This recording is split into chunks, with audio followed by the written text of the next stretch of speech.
प्रणाम करते हुए भगवान महर्षि वेद व्यास रचित शिव महापुराण कथा का मैं प्रारंभ करता हूं। कल हम कथा का दर्शन कर रहे थे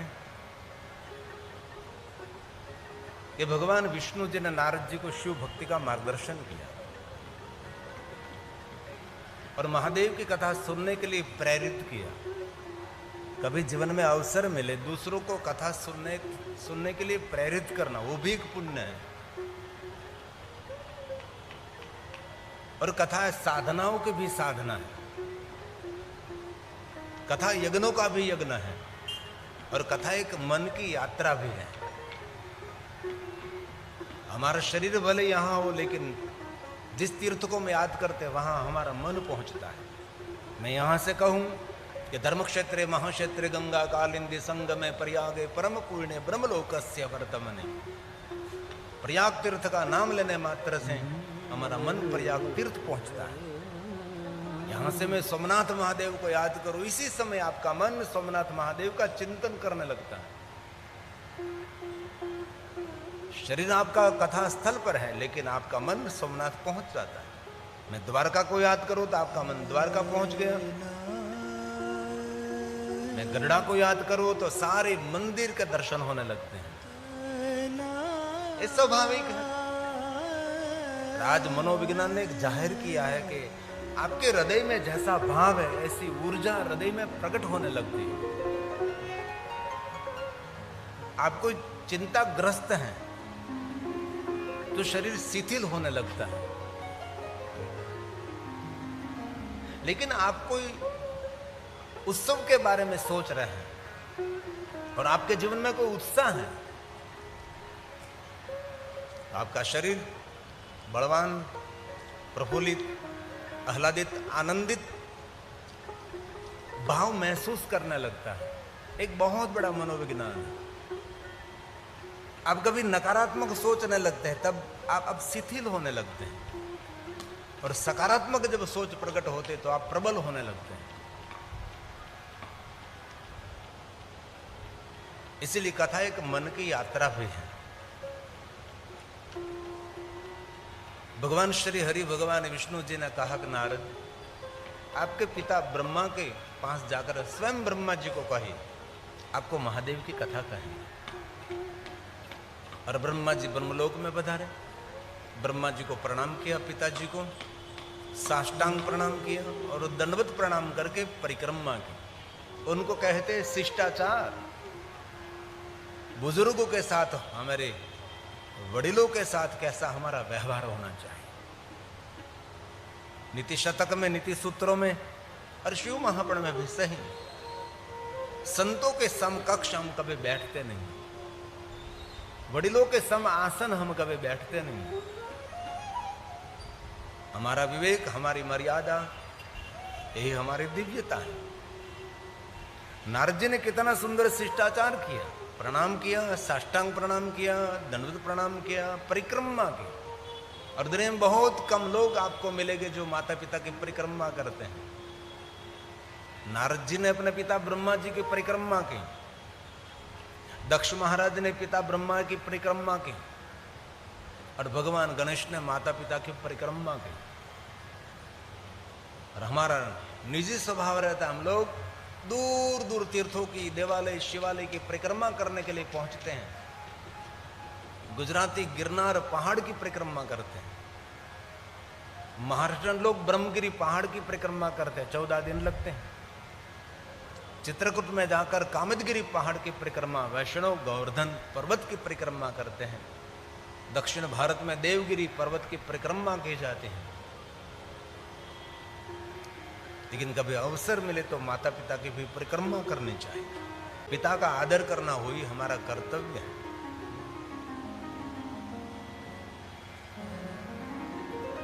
मातोश्री की जरूर महिमा है, लेकिन पिता की कम नहीं है। जने कठोर परिश्रम કરીને આપણે મોટા કર્યા છે, આખા કુટુંબનું ભરણ પોષણ કર્યું છે, નારદજીની પાસેથી આ મોટી પ્રેરણા લેવા જેવી વાત છે કે પિતા બ્રહ્માજીનો કેટલો આદર કરે છે.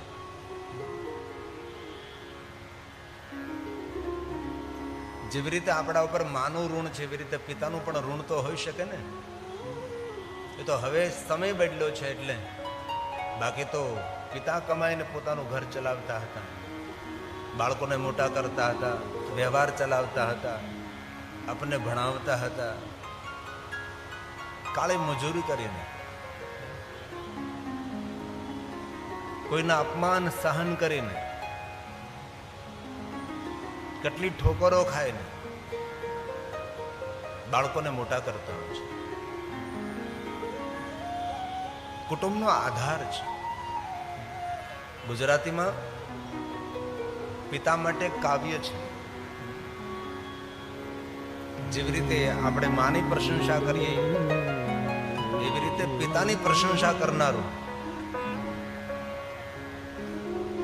આખા કુટુંબને તારનારું એક આપણા માટે વંદનીય પાત્ર છે જે પિતા છે. બે ત્રણ પંક્તિ છે, ગુજરાતીમાં છે, સમજાવું છું, સંભળાવવાનો પ્રયાસ કરું છું. કુટુંબના તારણહાર એવા પૂજ્ય પિતાને વંદન કરો હજાર મારા વાલા પિતાને.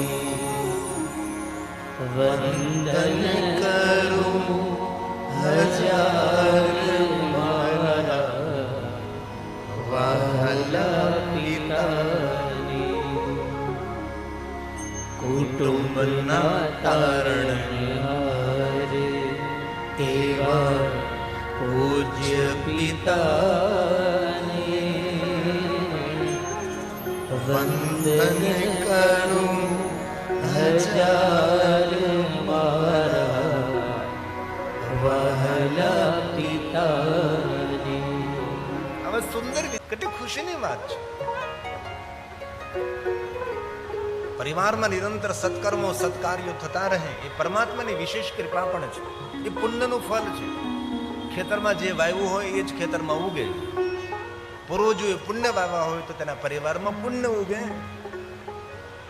સાચી મહેનત અને સાચા પુરુષાર્થથી આ પિતા ધન કમાણો હોય અને પોતાના બાળકોના પેટમાં ધન ગયું હોય તેથી આ બાળકોના મનમાં વિચાર પ્રગટ થાય છે.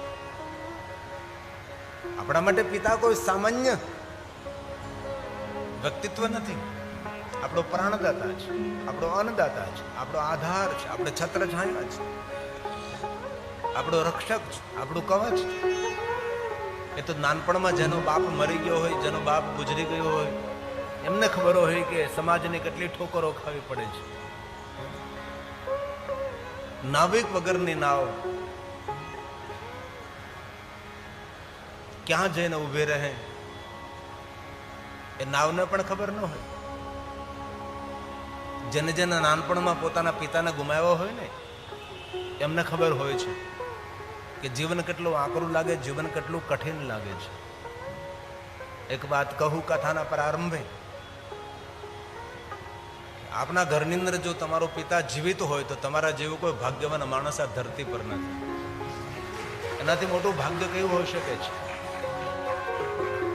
પૂછે કે સતયુગ અને કલયુગમાં કયો ફરક?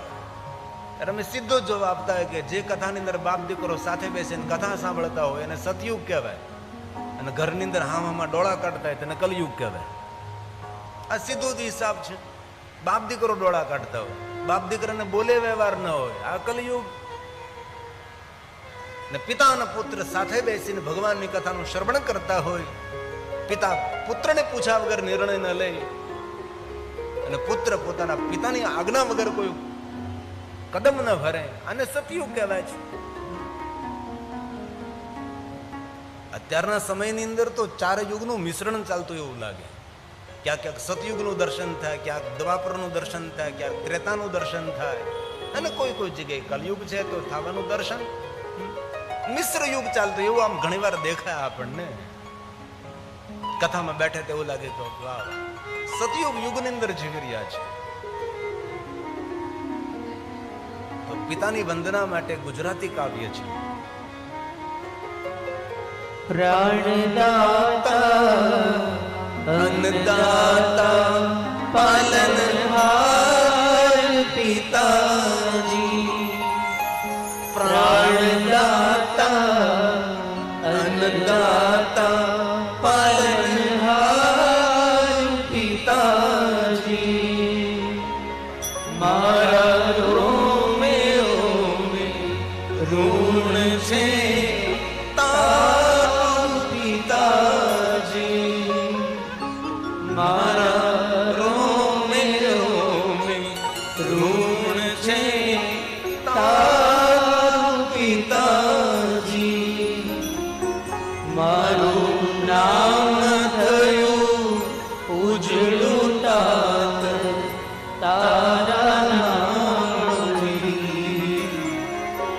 મારું નામ થયું ઉજળું તાત તારા નામથી. વંદન કરું હજાર મારા વાલા પિતાને. વંદન કરું હજાર મારા વાલા પિતાને. જો આપના ઘરની અંદર જીવિત પિતા હોય તેને ખૂબ રાજ્ય રાખજો. એમની પ્રસન્નતા એ જ આપણા માટે આશીર્વાદ હોય છે. બાકી એકવાર આંખ બંધ થાય ને આ દુનિયા છોડીને બાપ જ્યારે જતો રહે, હિમાલય પહાડ ખોળી નાખો ને તો પણ એ પિતા ફરીવાર તમને જોવા નહીં મળે. કોઈ પણ વ્યક્તિ માટે, કોઈ પણ મનુષ્ય માટે આ એક સત્ય વાત છે. જીવિત માતા પિતાનો આદર એ જ મોટું પિતૃ તર્પણ છે. જરૂર આપણી પરંપરા પ્રમાણે પિતૃ તર્પણ, પિતૃ વિધિ, પિતૃ તૃપ્તિ એ બધું જરૂરી છે, પણ જેને જીવિત માતા પિતાને પ્રસન્ન રાખ્યા છે એના માટે તો બધી જ વિધિ વિધાન પૂજા અર્ચન થઈ ગયું.